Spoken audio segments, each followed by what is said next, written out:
नमस्कार। साहित्य तक के बुक कैफे के एक दिन एक किताब में मैं जयप्रकाश पांडे आपका स्वागत करता हूं और आज मैं घाम जीवन के ताप संताप की कहानियां श्याम बिहारी श्यामल का यह संग्रह है, इसके साथ उपस्थित हूं। श्याम बिहारी श्यामल हिंदी कथा साहित्य में कंथा जो जयशंकर प्रसाद पर के जीवन पर लिखा हुआ उनका उपन्यास है, उससे चर्चित हो चुके हैं। धपेल इस नाम का भी उनका एक उपन्यास आ चुका है। इस कथा संग्रह में उनकी जो कहानियाँ शामिल हैं उनमें घाम, कागज पर चिपका समय, अट्टहास काल, प्रेत पाठ, आन्हा पलामू, पत्तों में रात, निद्रा नदी, गीली मिठास, सिद्धांत, बहुत कुछ, छंद में हाहाकार, स्वाद, चना चबेना, गंगजल, ये कहानियाँ शामिल हैं। श्याम बिहारी श्यामल ने बहुत तेज़ी से हिंदी साहित्य में अपनी पहचान बनाई है। जिस तरह के वो कथाकार हैं, जिस तरह से शब्दों को रखते हैं और बारीक से बारीक घटनाओं पर उनकी नज़र रहती है, वही उनके लेखन को खास बनाती है। मैं इस संग्रह की दो कहानियों का जिक्र करूँगा। आना पलामू एक कहानी संग्रह। आना पलामू वह कहानी संग्रह है कि एक लेखक पत्रकार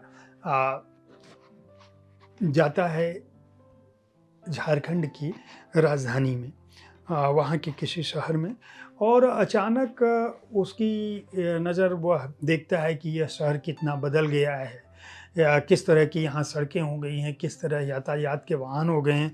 उसको अपने अतीत के दिन याद आते हैं, कॉलेज के दिन याद आते हैं, और वह सोच रहा होता है, लेकिन रात को सोता है अपना काम खत्म करने के बाद। अगले दिन सुबह वह सोचता है कि मैं टहलने चलता हूँ।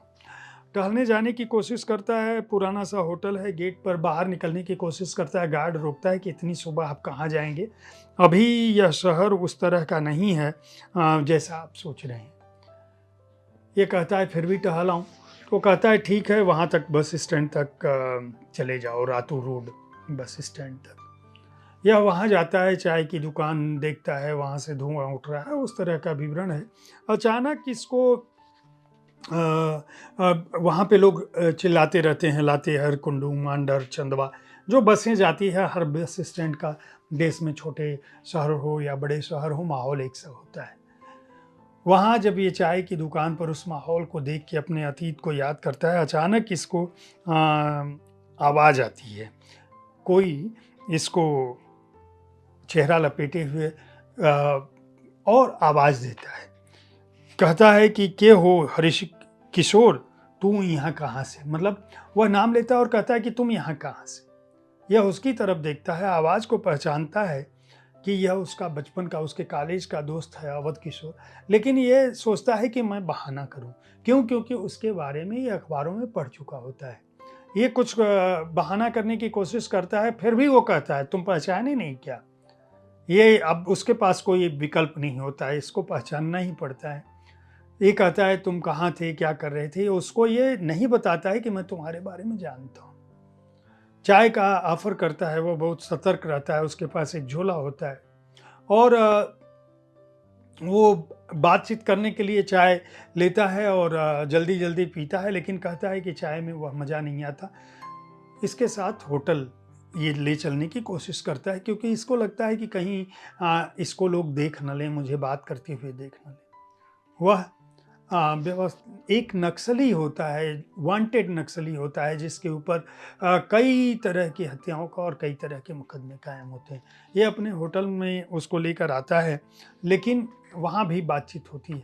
दोनों अतीत में चले जाते हैं, कॉलेज के दिनों को याद करते हैं, कौन कितना पढ़ाई में समझदार था, किस तरह से ये साथ घूमने निकलते थे। फिर वो कहता है कि चलो तुम पलामू चलोगी क्या। वह कहता है कि नहीं। फिर वो बताता है कि किस तरह से मैं मुसीबत से घिर गया था और किस तरह से पढ़ाई के दिनों में व्यवस्था ने उसको जेल भेज दिया, और जेल भेजने के बाद स्कूली दिनों में पढ़ाई और पढ़ाई के दौरान उसके बाद उसके जीवन में किस तरह से संघर्ष आया, और जब उसको ज़बरदस्ती किसी काम पर जेल भेज देते हैं तो वहाँ जो है किस तरह से बाहर निकलने के बाद यह नक्सली व्यवस्था का शिकार हो जाता है और चारों तरफ इसके दुश्मन हैं मतलब जो उनकी आपसी राइवलरी है वह भी है, और पुलिस की भी व्यवस्था का शिकार है।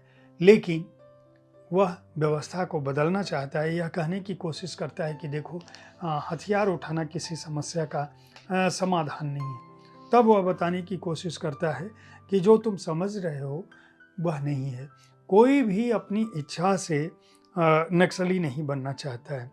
हर व्यक्ति अपना हक चाहता है, लेकिन जिस तरह से गरीब पिछड़े इलाके में शोषक, साहूकार, सामंत हैं, वो ब्याज मुक्त हो चुके हैं, और जो गरीब आदमी है वह कब्जे का शिकार है, वह शोषण का शिकार है, वह जुल्म का शिकार है, वह सरकारी व्यवस्था का शिकार है।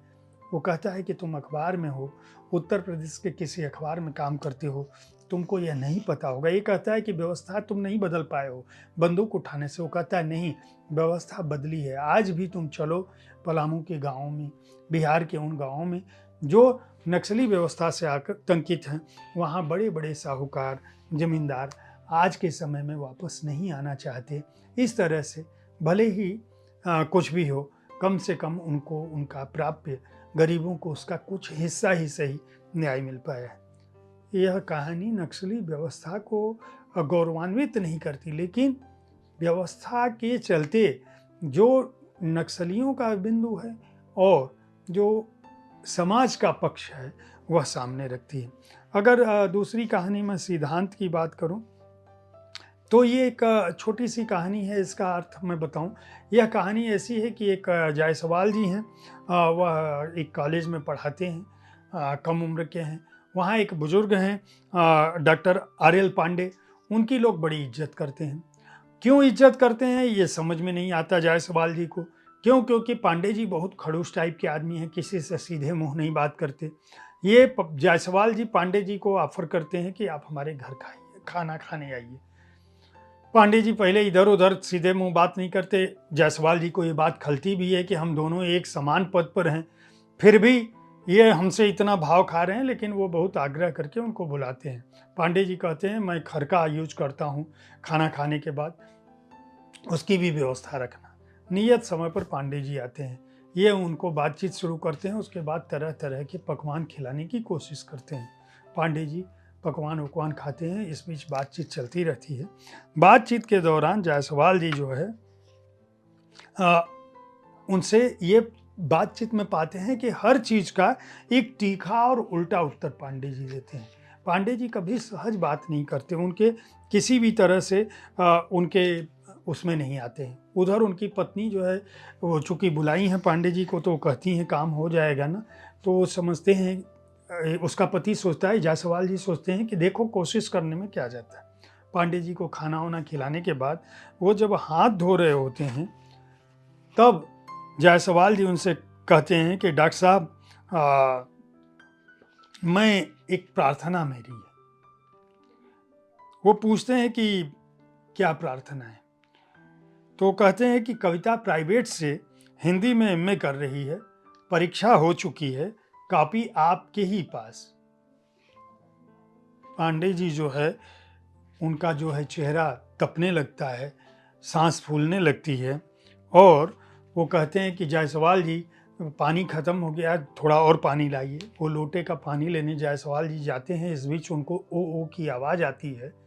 देखते हैं कि सारा खाना पांडे जी जो है उलट चुके हैं, और जब जायसवाल जी पानी लेके आते हैं तो कहते हैं कि जायसवाल जी आकर नीचे देख लीजिए, जो कुछ आपका खाया पिया था सब निकाल दिया हूँ।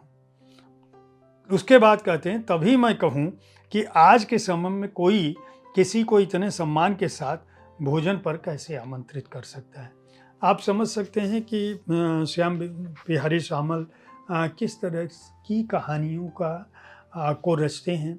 आज के समय में समाज का जो अलग अलग वर्ग है, जिस तरह से व्यवस्था के शिकार लोग हैं, जिस तरह से भ्रष्टाचार की बात है, जिस तरह से मनुष्यता की बात है, इन कहानियों में डाकू भी हैं, नक्सली भी हैं, परंपराएं भी हैं, अंधविश्वास भी हैं, और उनको लेकर जो विडंबना है वह सब शामिल हैं। अगर आप अच्छी कहानियाँ पढ़ना चाहते हैं तो घाम जीवन के ताप संताप की कहानियाँ को खरीद कर पढ़ सकते हैं। राजपाल एंड सन्स ने इसको प्रकाशित किया है।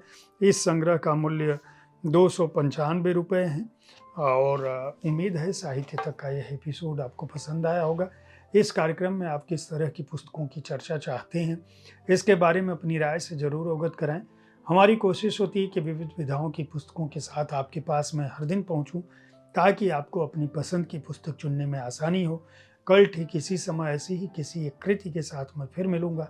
देखते रहिए साहित्य तक। धन्यवाद।